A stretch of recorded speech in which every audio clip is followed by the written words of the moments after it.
त्वमेव माता च पिता त्वमेव त्वमेव बन्धुश्च सखा त्वमेव त्वमेव विद्या द्रविणं त्वमेव त्वमेव सर्वम् अमृतेश्वरी मां त्वमेव सर्वम् अमृतेश्वरी मां त्वमेव सर्वम् अमृतेश्वरी मां मूकं करोति वाचालं पङ्गुं लङ्घयते गिरिं यत्कृपातमहं वन्दे परमानन्दमाधवम् यत्कृपातमहं वन्दे परमानन्दमाधवम् ॐ अमृतेश्वरी नमः. Distinguished faculty members of Amrita Vishwa Vidyapeetham, the staff of our esteemed university, and I can see some students in the audience as well. Extremely happy to have this opportunity to spend a couple of hours with you on this Saturday. And for this, I would like to thank the Amrita School of Spiritual and Cultural Studies for organizing this event. And thank you, Brahmachari Achyutamrita and Brahmachari Shivanand, for your gracious invitation and also making sure that I say yes for the event and persevering with me. Thank you so much, Dr. Bala, for your kind words of welcome to Brahmachari Achyutamrita also. Let's like to add that, Achyutamrita mentioned a lot of languages that I speak. Well, I would say, yes, many I can manage to speak quite well, but some are in a way that I don't go hungry in these countries. I speak enough for a normal conversation. So it has been Amma's grace that I've had the opportunity to travel in Europe, especially Europe and Africa in the last 2 decades. And that's how I picked up a little. I do see a lot of familiar faces in the audience today. And people who have been associated with Amma for a long, long time and are already living the topic of my talk, that is living life with a purpose.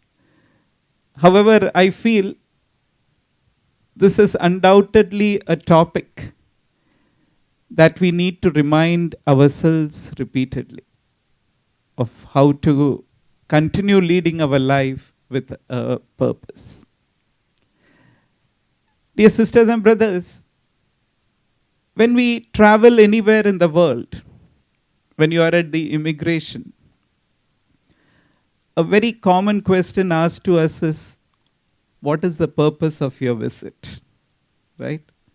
And you mention the purpose, and according to that, they allow you the entry.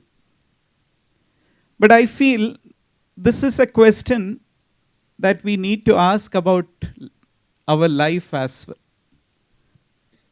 Why am I here? Where am I going? What is the purpose of my visit to this world? Do we have an answer to all these questions? Is life moving ahead with a purpose? Or is it just moving ahead mechanically? These are all important questions that we need to ask ourselves time and again. I remember this beautiful quote. There are 2 important days in each person's life. The first is the day we were born. We never forget our birthday, right? And the second is the day when we realize why we were born. These are the two important days. One is the day we are born. We have to remember that. The second is the day we realize why we were born. Unfortunately, for the majority, the second day never arrives throughout life. They just go through life in a mechanical way, and never do they really reach a point where they understand that, oh, this is the real purpose why I'm here. Now these questions, why am I here? Where am I going? Am I using my life properly? Am I living with a purpose? These are questions that sometimes come up in our minds. But a lot of people just snub it. They don't want to invest too much into it because it can be sometimes a little scary. It can also make us a little sad when you realize that things are not going okay. So you don't pay it much attention. You just kind of snub it and get busy with other things. I remember an anecdote. It was once a businessman who had opened an office in a particular city. And he was visiting the facility for the first time. So the staff there had arranged a welcome for him. They were all waiting at the entrance to welcome the boss.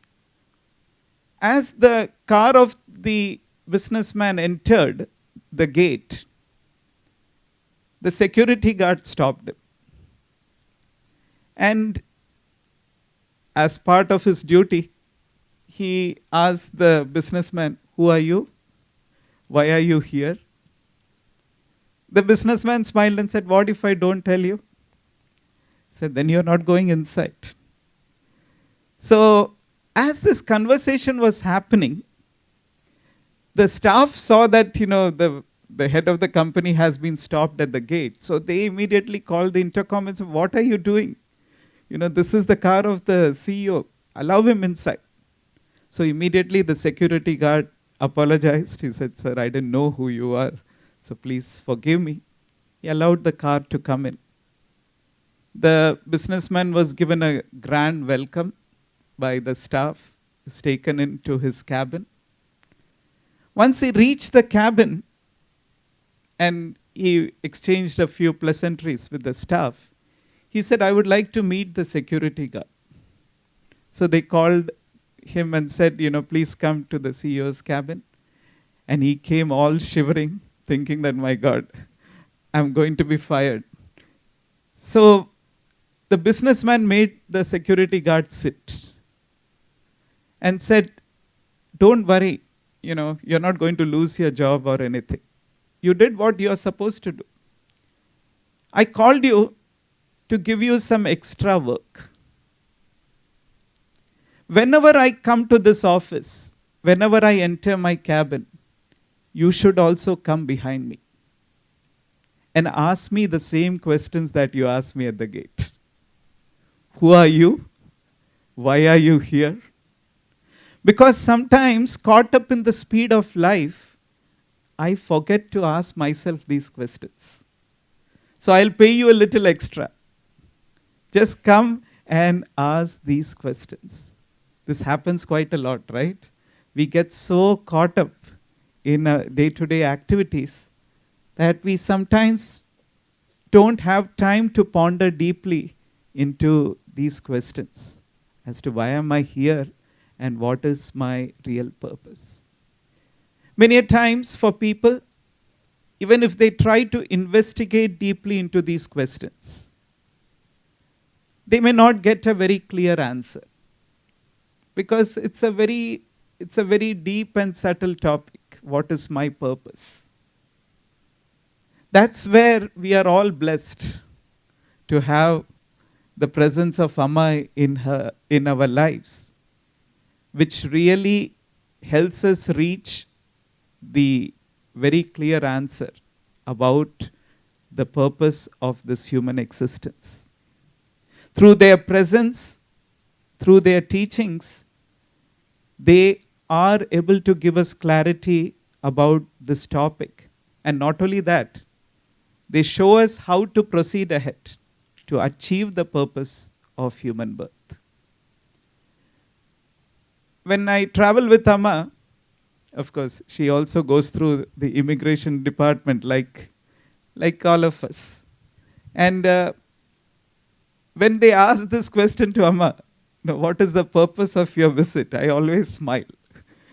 Because I always feel Amma must be smiling inside and saying, my son or my daughter, the purpose of my visit is to make you aware of the purpose of your visit. That would be the answer that would be in her mind to the immigration officer. Once the purpose is clear, there is automatically enthusiasm and dynamism in our actions.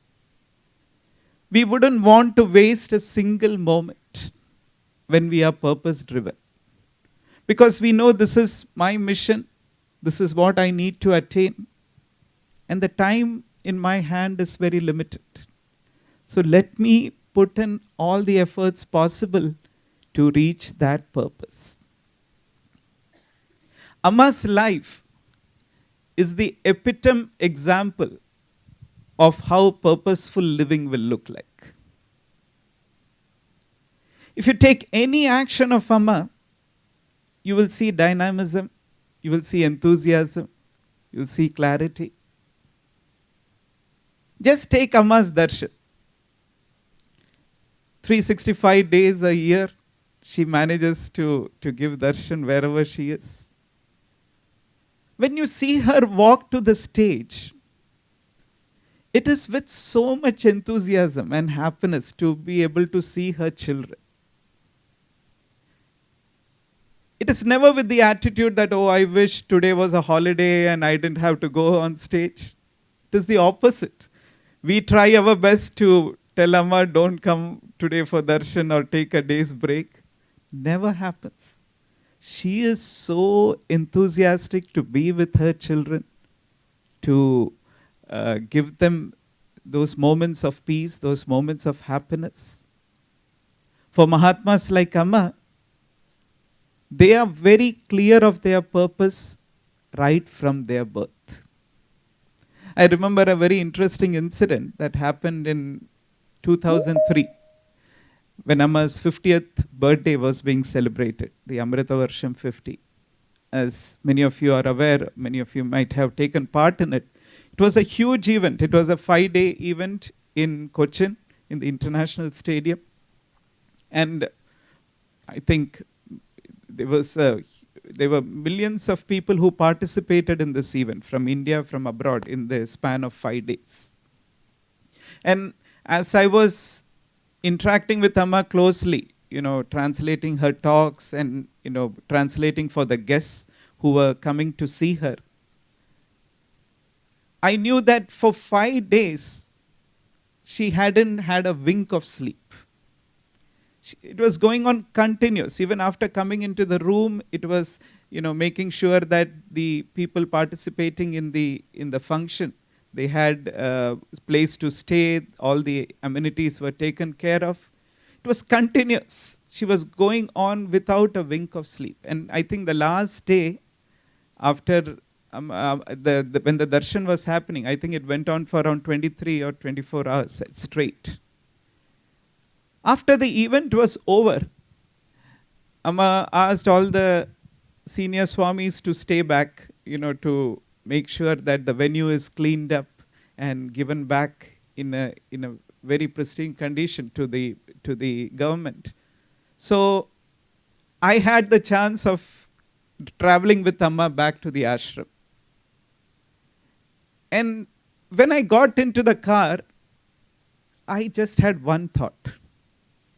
3.5 hours to Amrita Puri. We reach here. I wait till Amma goes to her room. I rush to my room and I'm going to crash. 24 hours, I'm not going to wake up. Sleep, sleep, sleep. This was the constant thought in my mind. Amma gets into the car and we start driving. And I had already started dozing. After a few minutes, Amma tapped my shoulder from back.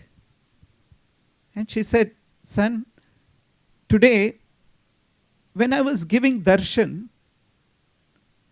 I felt I should not stop.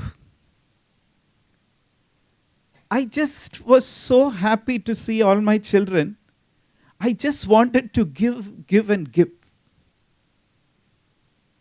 I just wanted to keep going and going. I was so ashamed of myself. I thought, the thought in my mind is sleep, sleep, sleep. And in Amma's mind is give, give, give. And this is somebody who has worked, infinite times more than what all of the others have put in. But this was her thought. I just wanted to just keep going, she said. This is what we see in her.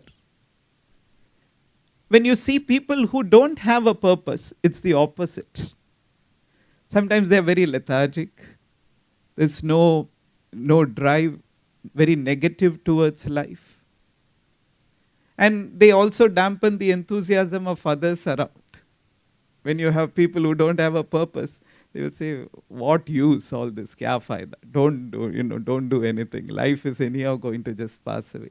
They will spread these vibes around. That's why I always say in my talk, there are two kinds of people. The one is the first kind, like Amma, who spread happiness wherever they go. And the second kind of people are those who spread happiness whenever they go. When you don't have a purpose, you fall into the second group. They spread happiness whenever they go. Because when they are around you, they really drain a lot of your energy. And you also feel kind of quite useless in life. It becomes like, there was a person who was galloping on a horse and someone asked him, hey, where are you going? The man replied, why are you asking me? Ask the horse. This is their condition. I don't know. Life is taking me somewhere. I am just going. Such people can never be useful to themselves and to others as well. There's a very beautiful quote from the philosopher Nietzsche. He says, he who has a why to live can bear almost anyhow. That is, if you have a question of why, the answer to the question why, then to manage the how question becomes much easier. Because that roadmap is very clear, and then to manage the how is very clear. It's much easier. Purpose is the thing that gives us the strength to carry on through difficult changes, transitions, relationships, activities. Because somehow you know that this is the place that I have to reach. Now, when you ask people this question, what is your purpose in life?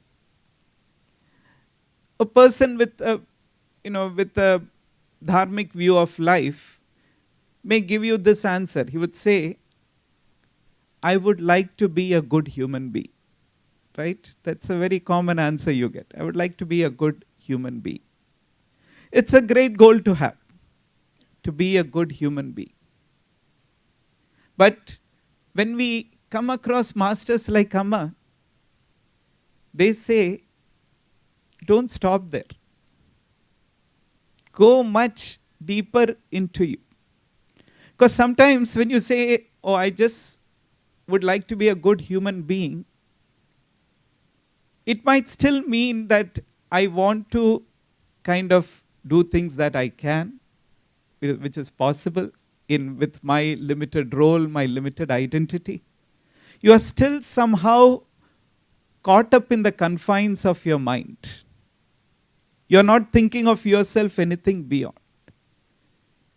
You haven't still experienced the expansiveness and the bliss of your true being. You just want to have a smooth life that is beneficial to you, beneficial for others. It's a good goal to have. I'm not saying it's wrong. It's a much nobler goal than many other goals that people have. But you can go further.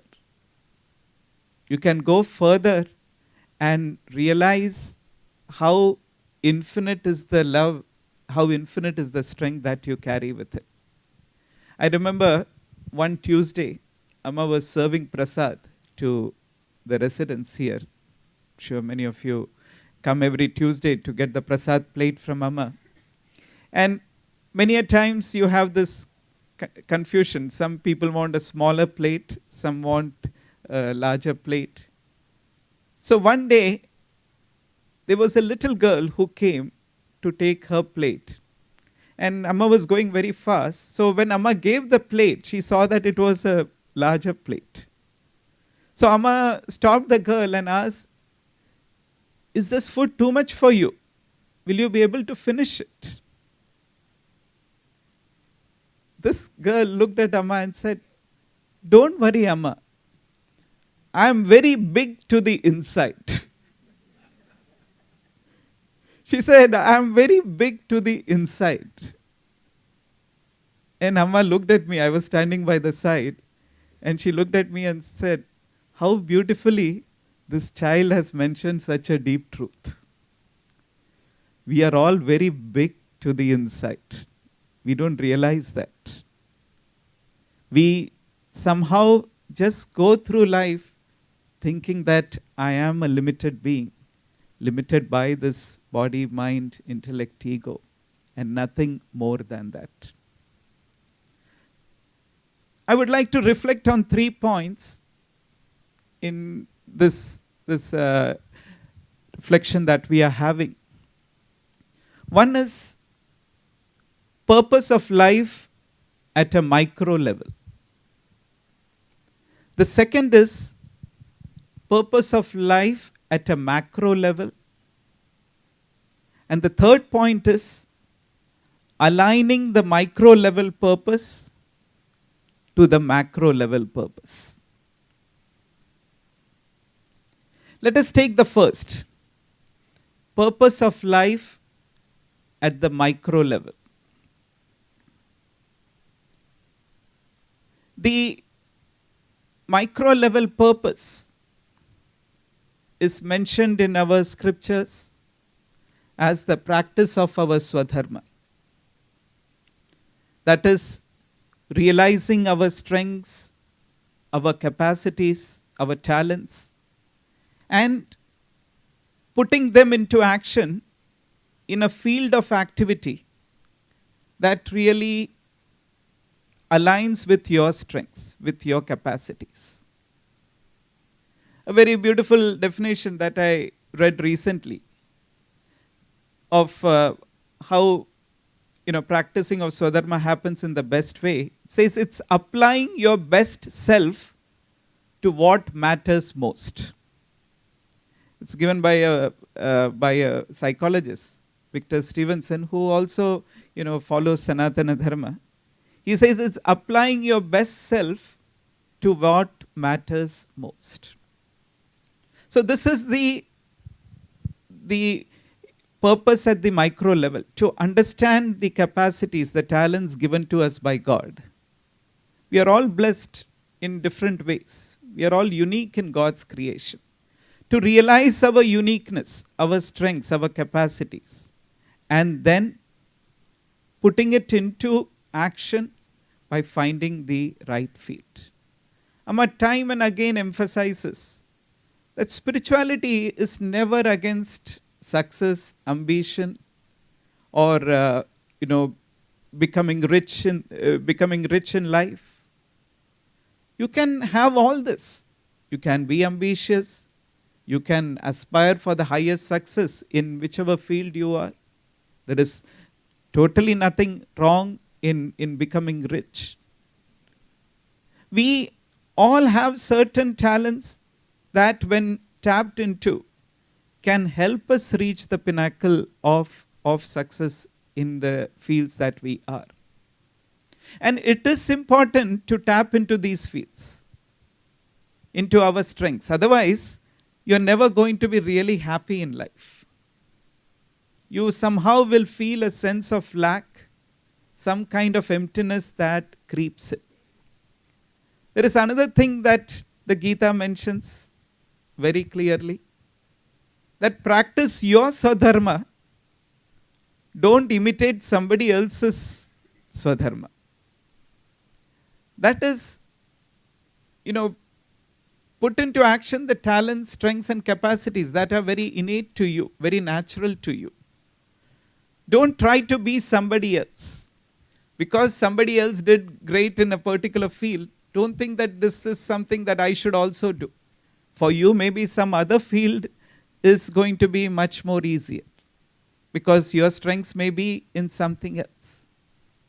There's no point in just imitating somebody else's lifestyle or having somebody else's goals in our life. I remember an incident some years back. A businessman, quite a known person, he came for Amma's darshan. And he was totally, taken up by Amma's presence. He was very happy, very blissful. And he said to Amma, Amma, I feel I should leave all my business and just join the ashram. Amma smiled. She didn't say anything. She just smiled.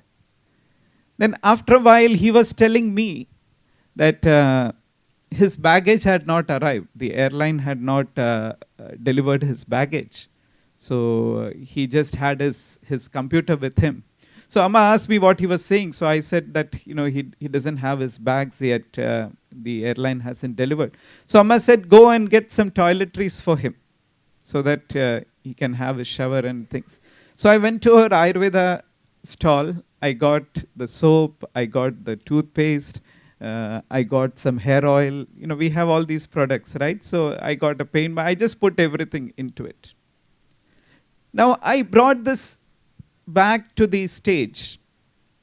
And when Amma saw me coming, she kind of asked me to give it. So she looked into it. And all these things. And then she gave it to him and said, this can be helpful to you. This person opened the bag. And in a few minutes, he said to me, hey, you guys are missing a big business opportunity. And I didn't get it first. I said, can you please explain? He said, look, you have a soap, you have hair oil, you have, you have the toothpaste, you have something that, spreads fragrance to your clothes. You have all these things. Now, if you make an attractive travel kit with all these things, get all these things packaged properly, these travel kits will sell like anything. This was his, it's quite a good idea, right? Quite an innovative idea. He said, it can be a big hit in the market. That's what he said. So Amma asked me what he was saying. So I translated to Amma that Amma is saying that we have a travel kit. If we have a travel kit, it's going to sell well. All this. So Amma laughed again and she said, let us come back to your question of joining the ashram. Amma said, my son, you have a lot of business left in you. She said, you will not be at home at all if you come and join the ashram. You have all these things and it's fine. She said, be in the world, climb the ladder of success.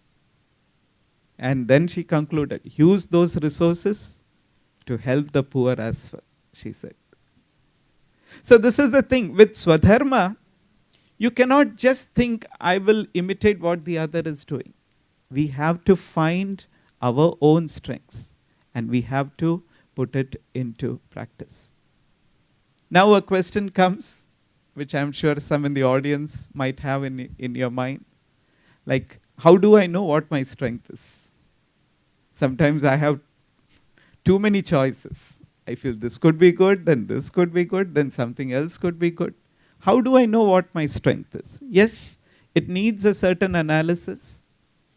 But one thing that I feel helps you to find your strength is the field of activity in which, when you're involved, gives you a lot of happiness. Gives you a lot of happiness, satisfaction. And you will do it even if you're not paid anything for it. For you, the income is not really a matter of concern when you are doing that action, because you feel so complete when you are involved in that field of activity. That's a very good indicator that this is your Swadharma, because you feel complete when you are doing that action. So this would be one way of finding it. Now you may say, I find 3 fields where I feel good doing. Then the final answer would be, if that is the thing you have evaluated properly and you have found that these are the 3 fields, choose one and take a leap. Then don't look back. Because you have done your analysis and you have come to this conclusion. At one point you have to take the leap and say, okay, I go now fully into it and try to deliver my best. The Chinese philosopher Confucius, he would always say, find a job that you love and you will not work even for a single day. That is, when you find a job that you love, going to office doesn't seem like work. It seems more a vacation. Your vacation becomes a vacation. Because you want to be so involved in it, because somehow you feel very fulfilled by doing that work. Getting up in the morning and making your way to the university, it will not seem a punishment at all. You will really want to do that if that is your Swadharma, if you are really kind of found that thing. You really look forward to your work. Now, coming to a tricky part, suppose you have a job that you don't love. That happens, right? It's not that everybody is fortunate to find a job that they love. Many a times we end up in a job that we don't love. And we have to take it up due to financial compulsion or some other reason. We have to take the job up. Now what do we do? As the work that we may be doing, it could be nearly 80% of our lives. We have to somehow love what we are doing. The first scenario is perfect, it's the best, do what you love.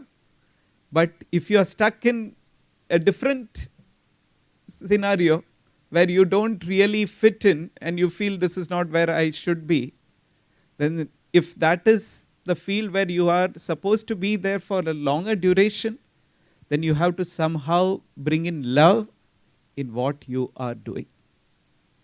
And some of the tips for that could be,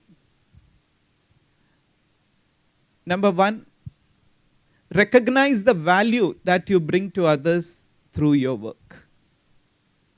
I think for all of you, this is not difficult at all. To recognize the value that you are bringing through your work to others. Because, this is the noblest profession that one can be of giving education. You are, in fact, molding a future generation. You are bringing the light of knowledge to the world. When you kind of reflect on this, it gives you a lot of enthusiasm to carry. We sometimes don't do that. We don't recognize the value that we bring to them. We get so caught up in it that we really don't see it. So this is a very important thing. Recognize the value you bring to others through your work. The second is, treat the familiar in a new way. That is, after a while, your teaching becomes very mundane, right? It's kind of a mechanical thing. You take this lesson, but treat the familiar in a new way. Try to bring in some innovation into your teaching. That adds a lot of joy to your teaching. You don't need to follow the the orthodox way that all the previous professors may have followed. You can bring in new ways of conveying the knowledge to your students. Identify parts of your work that you feel are more fulfilling.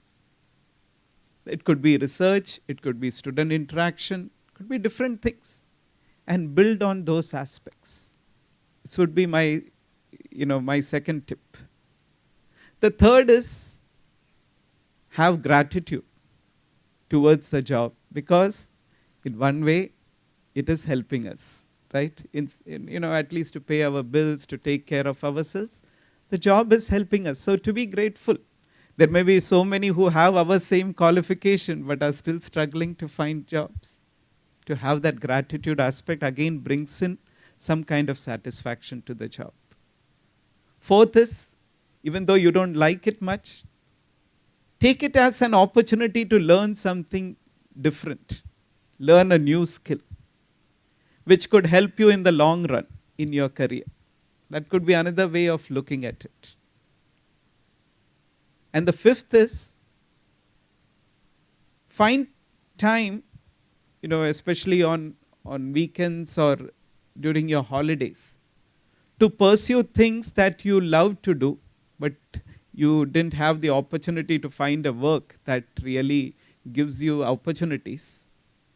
Find time to also do something in those fields, because that will rejuvenate you and help you handle the other work properly. So these are some tips that can really help us to find joy in our work, to love what we are doing. As we are running short of time, I will go into the second level, that is the purpose in the macro level. So is it clear? Purpose in the micro level is finding our Swadharma, trying to put our talents, our capacities into action, and finding joy in whatever we are doing. Now, when you look at the macro level, the purpose is the same for every human being. That is to know who we are in reality, to find the presence of God within. You call it, you can express it in different ways. Swami Vivekananda would say the ultimate purpose of human life is to manifest the divinity that is already there in us. So that is the purpose at the macro level, to really manifest this divinity, the presence of the divine in us. We are all embodiments of that infinite strength, of that infinite love. And this realization can really take us to the pinnacle of happiness and fulfillment. Our problem is that of a mistaken identity. We think that we are just this body, mind, ego complex and nothing more than that. And this has become such a deep conditioning that it's not easy for us to think of ourselves as anything beyond.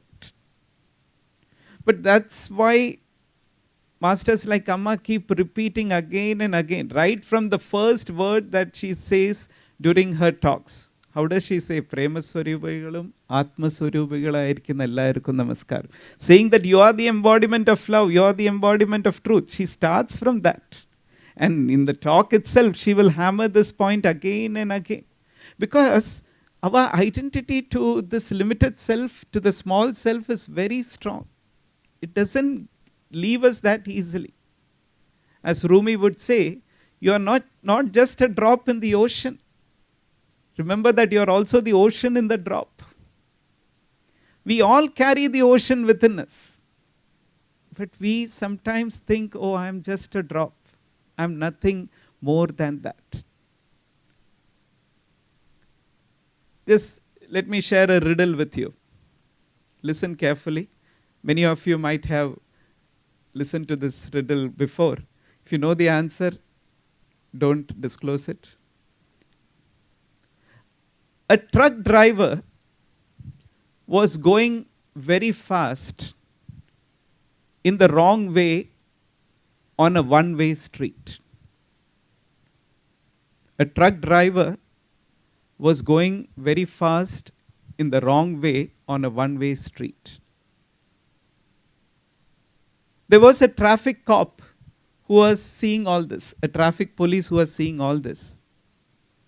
But the traffic policeman did not stop him and give him a ticket. He was going the wrong way, but the traffic policeman did not stop him and give him a ticket. Why? This is the riddle.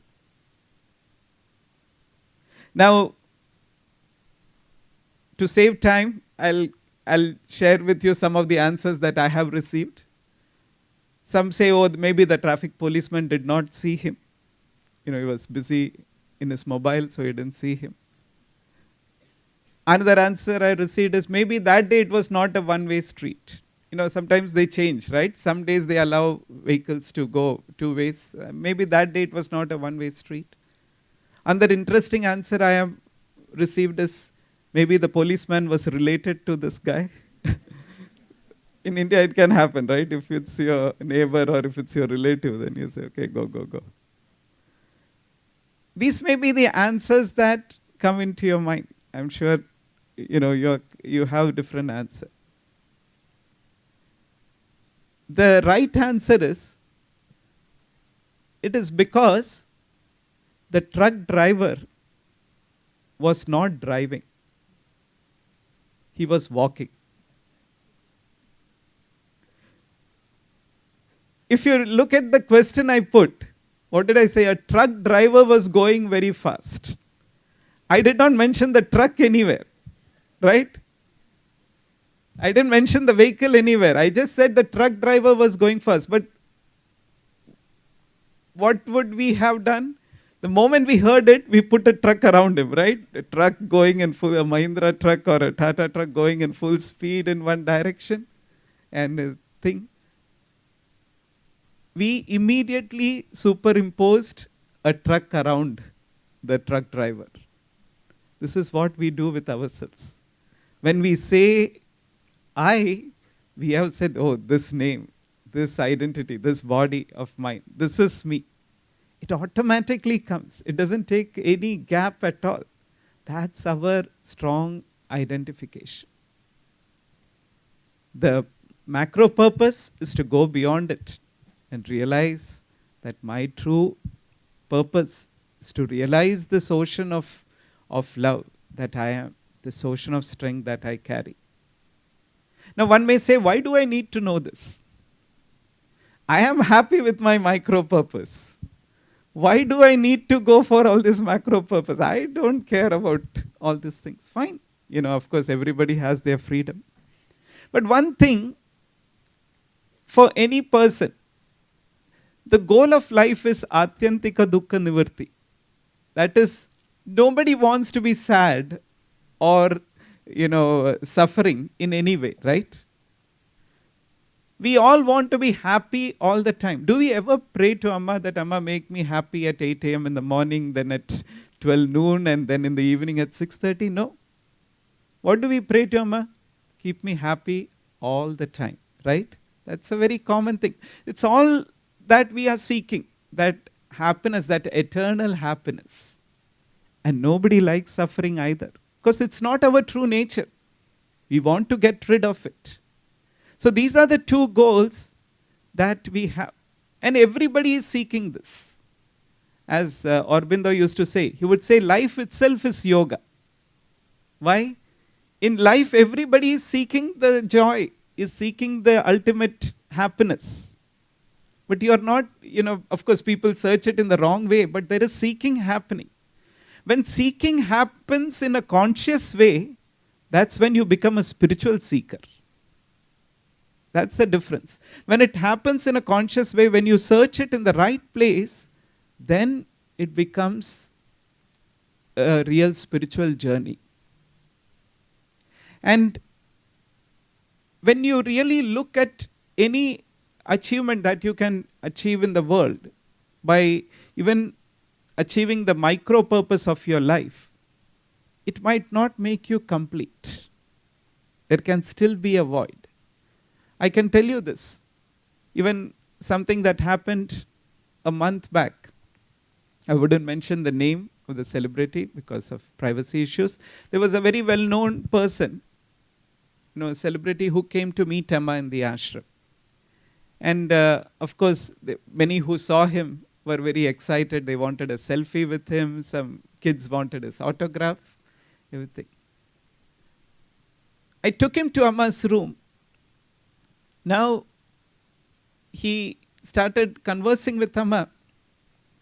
And one thing that he said to Amma is, Amma, I have everything in life that I had dreamt about. But I don't feel fulfilled. I don't feel very happy.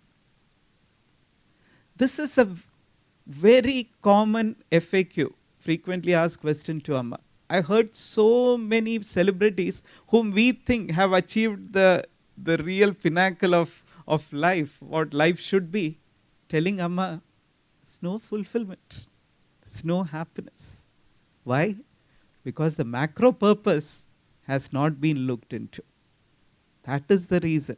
You can have everything on one side, but if you don't have the macro purpose looked into, then you are not going anywhere. That's why Amma always says that this should be the pole star that guides your journey. Keep this as the pole star, take your journey, and you will see that everything else falls into place. But if you neglect this, you will always fall short. You will always fall short of happiness. I remember once Amma said, follow the pole star, don't follow the light of the ships, she said. She was seated on the beach one night, and she said, you have to follow the pole star. You cannot follow the light of the ships, because the light of the ships may be taking you somewhere else. But you have to follow the pole star. So this is the knowledge that has to really be given a place. And one thing that Amma stresses time and again is having an intellectual knowledge is important, because it gives us a strength to a great extent.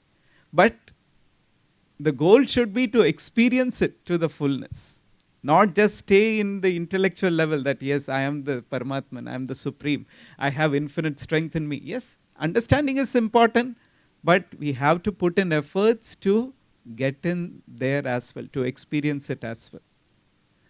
I remember when Amma was in Mumbai for the first time, she was staying in the house of a devotee who was a Vedantin. And he was seeing Amma for the first time, because he had never come to the ashram or anything, and it was Amma's first visit. So he was sitting with Amma, and he started talking Vedanta. In one way, kind of giving a discourse to Amma, saying, this name and form, everything is just Maya. There's nothing really as name and form. Everything is just that consciousness alone. People give a lot of importance to this, and big lecture to Amma. Amma, in her own way, kept smiling and listening to him. After a while, he got up. He was a doctor. And he went outside to see if Amma's car was ready. So as he was leaving, Amma called out his name. His name was Gopal, Dr. Gopalan. Amma said, Gopalan Mohan. Immediately he stopped and turned back and said, what, Amma? Amma said, who called you? He said, no, you called me. I heard you calling out my name. Amma said, but you just told me that all these names and forms are not real.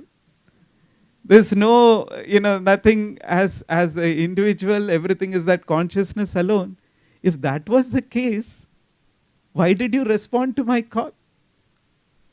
He immediately prostrated in front of Amma. And he said, Amma, I realize we have it all in the head, but it has not come into experience. That's what Amma wants. I always feel, again a short riddle. There is something common in makeup and knowledge. You know what?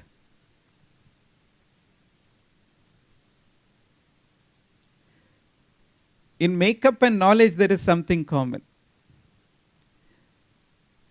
The common thing is, it looks good only when applied. If you have it with you and you don't apply it, nobody is going to benefit it.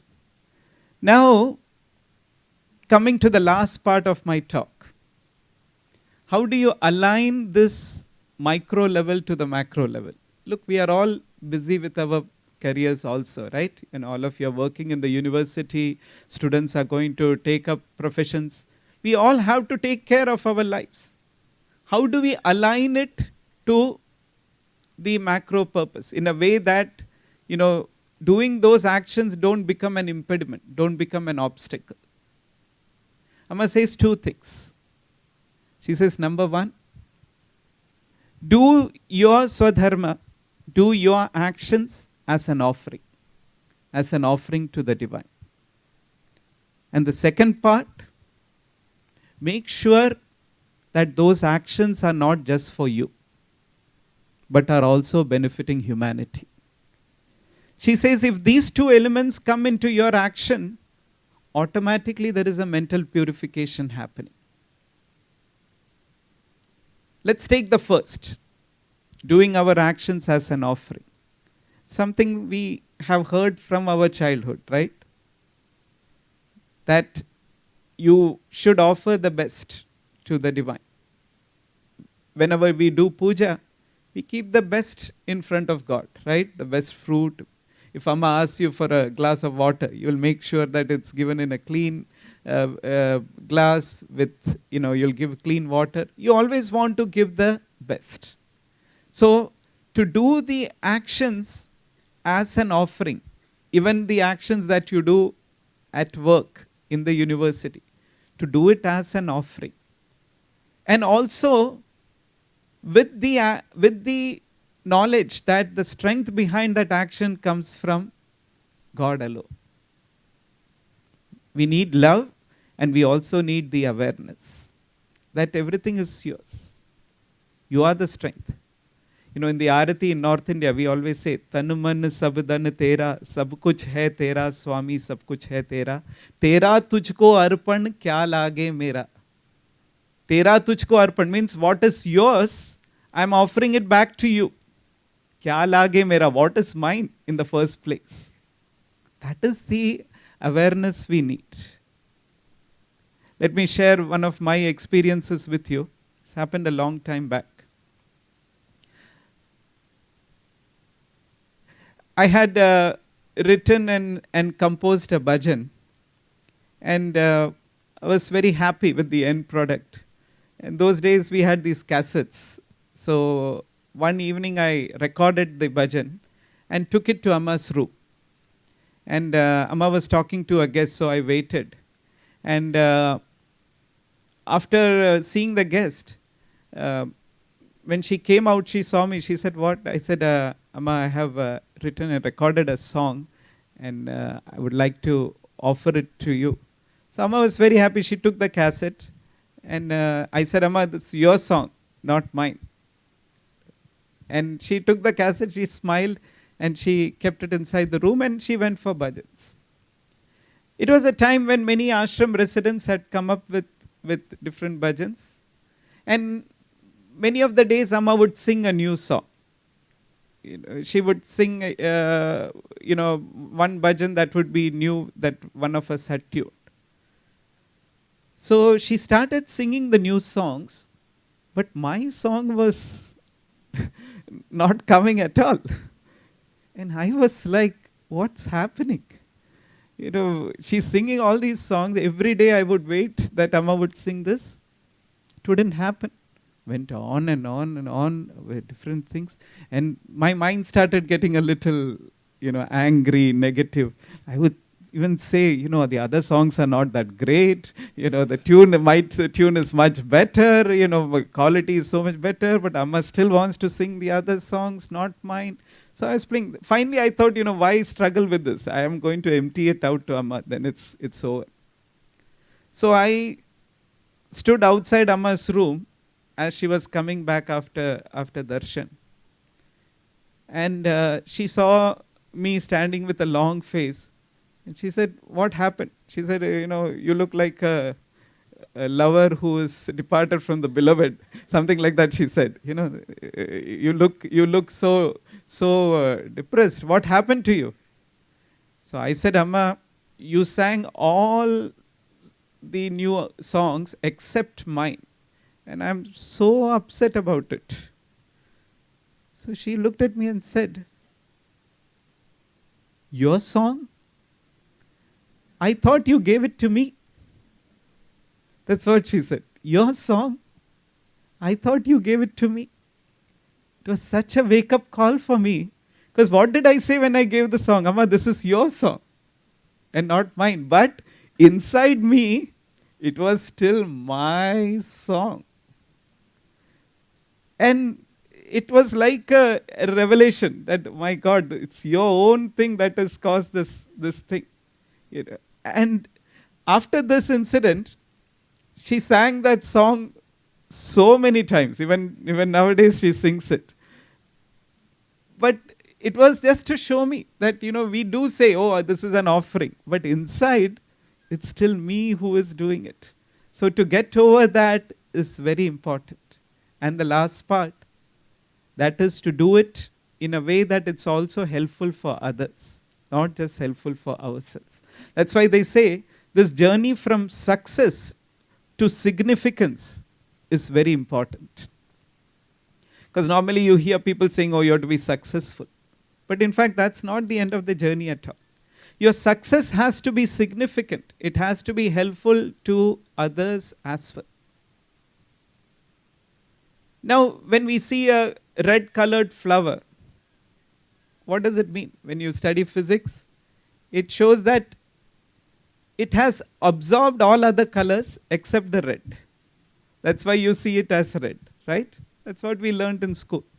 The color of any object is as per the color that is given and not what is absorbed. In a similar way, our true color depends on what we give and not what we take. So if our life has been one of sharing, it is surely going to be helpful for others, and through that, we are also going to purify ourselves. That's why that's one thing. Nowadays, Amma says it every day, leave a trail behind. She gives the example, like a turtle moving on the sands leaves a trail behind. Leave a positive trail that will inspire generations to come.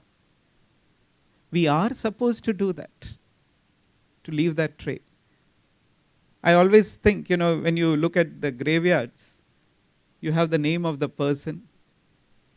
Then you have the year of birth. Then you have the year of death, right? And then there is a small hyphen in between, that dash. I think that dash is the most important thing, right? It is the journey of that person's life. If that dash has to be remembered, that person should have done things that were good not only for himself, it has been good for the world as well. Otherwise, when somebody dies, they will say, oh, acha ho gaya, boj hat gaya. That weight has been lifted off from the world. This would be the general opinion of people. If you have just lived for yourself, if you have shared what you have with others, it changes the whole scenario. Therefore, when we do our Swadharma, if it is in a way that it is helping others, contributing to others, the whole energy changes. What does it do? Through doing the action as an offering, by doing our action in a way that it's beneficial to others, we get more manashuddhi. There is a purification happening. That helps us to think more clearly of the macro purpose also. That helps us to go deeper into it. When it comes time to leave the micro, you can leave it without any attachment and say, now I'm going fully for the highest. It really gives you that strength. Because we all get stuck to our work also, right? We think, oh, I am very detached to it. But it's not true many times, right? When somebody tries to interfere, that's when we feel the pain of it. So it really helps us to develop the mental purity to really give it up and go for the highest. So dear sisters and brothers, let us keep ourselves inspired. Inspired by the micro purpose also, to find the work that really helps us to put in all the capacities and talents that we have been blessed with. And also, let us not lose the ultimate goal, which is to realize who we are in reality. Let us keep checking the journey. Living with a purpose is a journey. In fact, it's not a destination as such. You have to keep checking yourself again and again if you are living it with purpose. Because you may start well, but over time, things may have taken up. And you may have forgotten about the real purpose of life. So it is good to remind yourself again and again. Make sure that your actions come back on track so that you are able to fulfill the micro purpose and the macro purpose. Imagine your life as a garden. Purpose is the seed that you put in. You water it with awareness. You nurture it with your efforts. And you protect it from the weeds of doubt through your disciplining, through your work. And that's how this garden of life will bloom. It will not only add beauty to your life, it will add beauty to the lives of all those around you as well. A garden is not just giving beauty to the gardener, right? It gives beauty to a lot of people. Such becomes our life. May Amma bless us all to live a life of purpose and realize the ultimate purpose of this human birth in this lifetime itself. Thank you very much for your patient listening. Om Amriteshwariye Namaha.